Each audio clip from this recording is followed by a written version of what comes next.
Assalamualaikum, Teymoor. How are you? Walaikum salam, Yar bhai. How are you? I'm good. Pleasure to have you here. So I'll introduce you a little bit. Me and Teymoor have been working together for I think 7 years, 8 years ago when I started off my restaurant, and Teymoor was our digital marketing agency guy. So I know him since then. Mashallah, he's been doing great, and now he's at RepStack and doing another great thing. So welcome to the podcast, Teymoor. Thank you, Yar bhai. Thank you. Okay, tell us a little bit about yourself. Okay, where are you from? I know you're from Islamabad, but where did you study? What did you study? And then how did you end up at RepStack? Sure. My name is Teymoor Sohail. I'm from Islamabad. When it comes to my education, I did my BBA from Ikra University, and उस time I didn't know I wanted to do marketing. I was just going आगे पीछे marketing में I did a lot of different jobs, and after that, when it comes to RepStack, honestly, knew a bit about RepStack from you. I did follow you on LinkedIn, and after that, on Facebook, after when I left Motive, I found an opportunity in working digital marketing. Although I had experience, from previous years as well. So from there, I applied on Facebook, and then hence I am here. Okay, great, great. So tell us a little bit about your client. Who's your client, and what kind of work do you do day in, day out? Sure. My client name is Josh Settler, and he basically has a bunch of companies. The main one that he hired me one was for Freedom Brokers, is an insurance company. And what I do basically is I almost do everything when it comes to advertising. I do all the graphic designing. I handle all of his socials, as well as I do ads for him. I run automations on DHL. I design digital business cards for him. I have made different funnels for him. So I do everything when it comes to Nice. his businesses. Yeah. And how do you report directly to your client, or do you have somebody in the middle? No, Like, I report it direct to my client, oh, okay, nice, directly to nice. the client.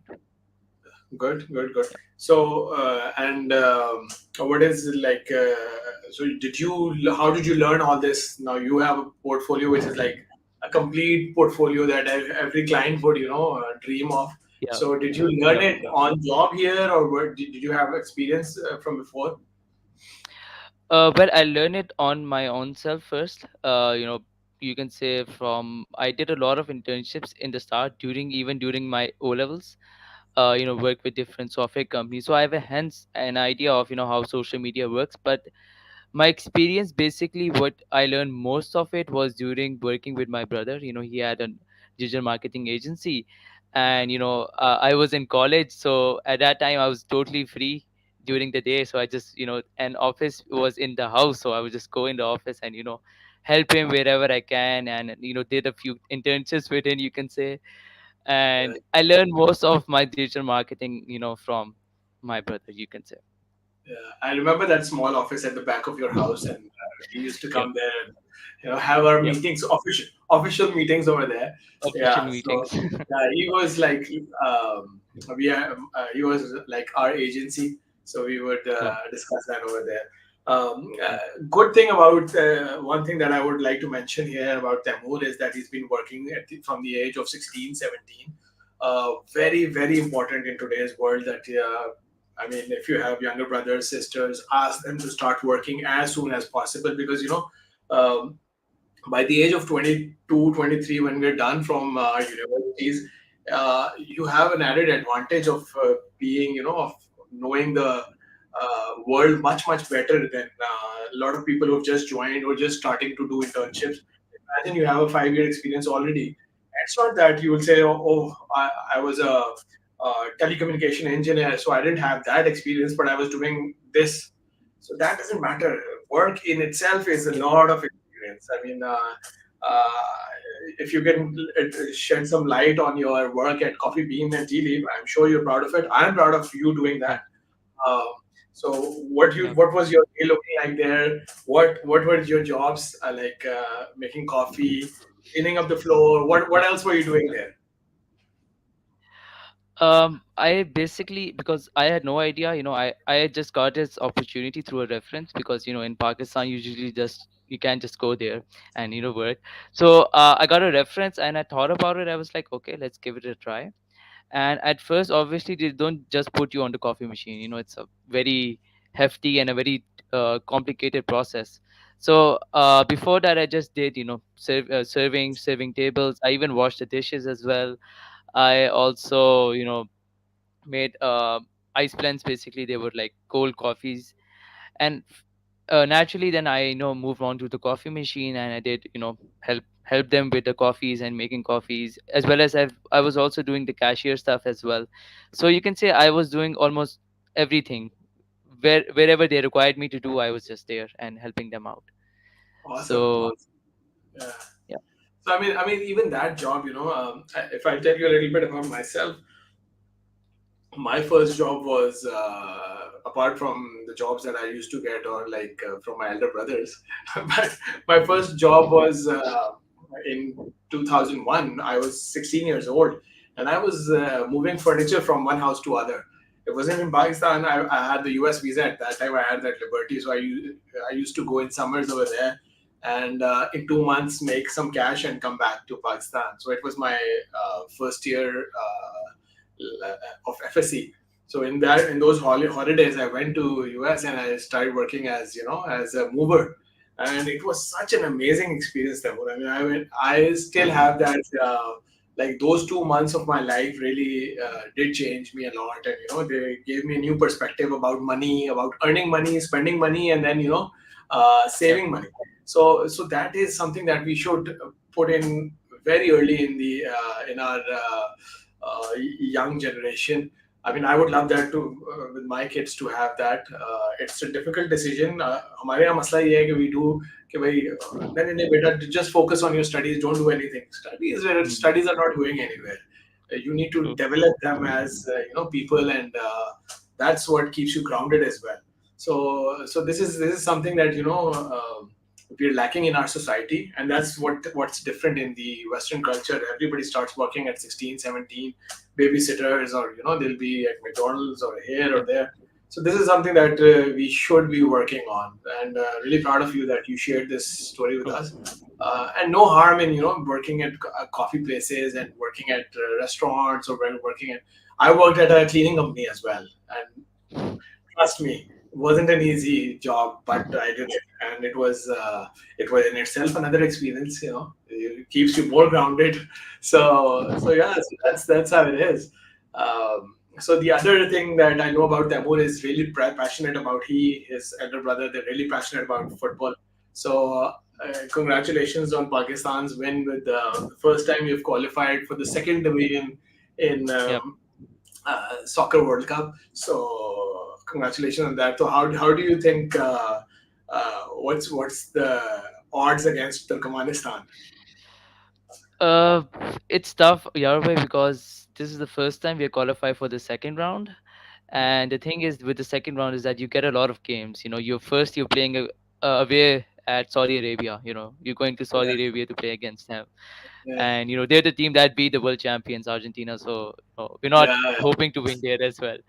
So I don't, My I don't, I don't expectation. even want to talk about that game. I'm just talking about Turkmenistan game.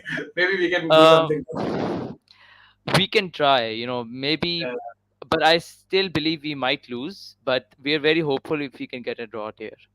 yeah, And I think the most important thing is just to play our football and just experience this round that we have, because we're getting, for the first time, we're getting almost 6 matches for the next 1 to 2 years. So we yeah, just gonna focus on the matches right now. I think that's very important. yeah. And so who's your favorite player, and which is your team that you're following in the world? If you talk about club football, Yeah. I follow Barcelona, so I've been following Barcelona for a very long time. And if you follow Barcelona, so obviously Messi is your favorite automatically. So yeah, obviously Not Messi is not one of my anymore though. Not anymore though. true, but still Messi is Messi. He's still a Yeah. legend for the club. All right. Then tell us a little bit about your day. How does it look like? What time do you get up, and what's your ritual? What do you do, and before coming to work? And how do you keep Sure. yourself motivated to come to work with like zeal and rest? Sure. I usually wake up around 1 or 2 p.m. During that time, I usually skip breakfast. I just go for lunch directly. And after that, I usually do some of my, house chores if I have to go somewhere, do some stuff. After that, the time that I have in between till my job, I usually do something else. I've stay up to date on digital marketing, look at my LinkedIn, go through some football websites that I to stay up to date. I'm also passionate about movies, so I just go through movies if I have watch a movie or stay up to date. After that, I just try to log in early, usually 1 hour early, so I can get to know what I want to do that day. And after that, my office begins, and I usually log out at 3 a.m., 3 4 a.m. So and try to sleep at 6 a.m. It does take me some while to get to bed, but Okay. 6 a.m. is my target. Yeah. Okay. Okay. And how's your work? Like, do you report directly to the client, and how do you interact with him? What is the culture like in the company that you're working in? Yes, I report directly to him. So what we have a meeting every Monday. It's like a whole meeting which have everyone every they have everyone in the meeting. It's a level 10 meeting they call it, and I talk to him during through emails, and I communicate with him during that. And overall, the company's environment is quite good. They're very friendly, they're very nice, they're quite understanding, and it's going really well for me. Obviously there is a bit of a burden, obviously, because he has around 5 to 6 companies. So I try to manage my time during the week through that, trying to focus on that as well. I do have a bit of help with we have another ad you can say ad specialist that's working with me. So I work with him, and we try to achieve our targets, and try to uh, meet the deadline every time. Okay. One question that I like to ask everybody is that how do you keep yourself, at the top of the game, like with the new tools? How do you learn the new stuff that's coming in the market? How do you do that? Like, do you plan on doing that, or your client forces you to, or the RepStack team forces you to? How do you manage that? Honestly, it's quite important to learn new stuff, especially when it comes to Chat GPT. When Chat GPT came, I was already involved on how to use Chat GPT. So it's something that I self motivate myself. And also when it comes to new things, especially when it comes to ads, ads is something very different and very difficult to learn. So with ads, I usually get someone who's already has experience with ad, and try to get hands-on experience, because that's something, if you don't have hands-on experience on ads, it's very difficult to learn from videos and stuff like that. Mhm. So I usually try to get you know a help from someone and who can teach me how to do this. Then I try to implement that. And Mhm. obviously AI is something really moving in, so I'm trying to keep up on AI as well. But it's part of the job. As a digital marketer, you need to keep up with these trends. Yeah, yeah, definitely. And what keeps you motivated to be at work every day? What's that one thing that keeps you motivated? One thing, it's very difficult to say. For me, it's quite easy. Just because it's at home. Honestly, I don't have to go anywhere. So I don't know. I just like working. I like working as a digital marketer. I think it's part of the job that's keep me motivated. Just try to do my best every day. Yeah, I think staying home and working is also something that motivates a lot of people. I'm one of them. I Yep. used to have three offices in Islamabad. I ditched all of them. Now I work from my home, and Yep. it's great. It's like some people say that it's not. Sometimes it gets very what do you call that? What word should use? Annoying, like you're in the same place for such a long time. But I think then there is the other Boring. side of, yeah, Yeah. then there is the other side of it, which is like the comfort of your home, and you can work in the comfort of your own environment. You can keep the environment across you as you want it to be. So which is very Yeah. comforting, and which it gets easier, which makes you, and it has made me much more productive. I mean, going talking to somebody in an office, I remember you would be, starting with how your kids doing this and that and that, and then you will come to the crux after like 10-15 minutes. Yeah. Here on a Zoom call, you're there. All right, let's talk about it. What do you want to do? Mm. So even sometimes I like Yeah. meeting people on Zoom here. Like even if they're in Islamabad, there's no harm in having a meeting set up and talking to them on Zoom, because it is more focused, more Yeah. I mean, yeah, more productive actually. So yeah, so that's my side of the story. It was great talking to you, Tamur. It's always a pleasure talking to you. A lot of people can learn a lot of things from you. People like you are making us so proud here at RepStack, and kudos to you who does an amazing job. And I think that's about it from my side. And best of luck, and see you soon. Thank you. Thank you, always. See you soon as well. Take care. Bye bye. Bye.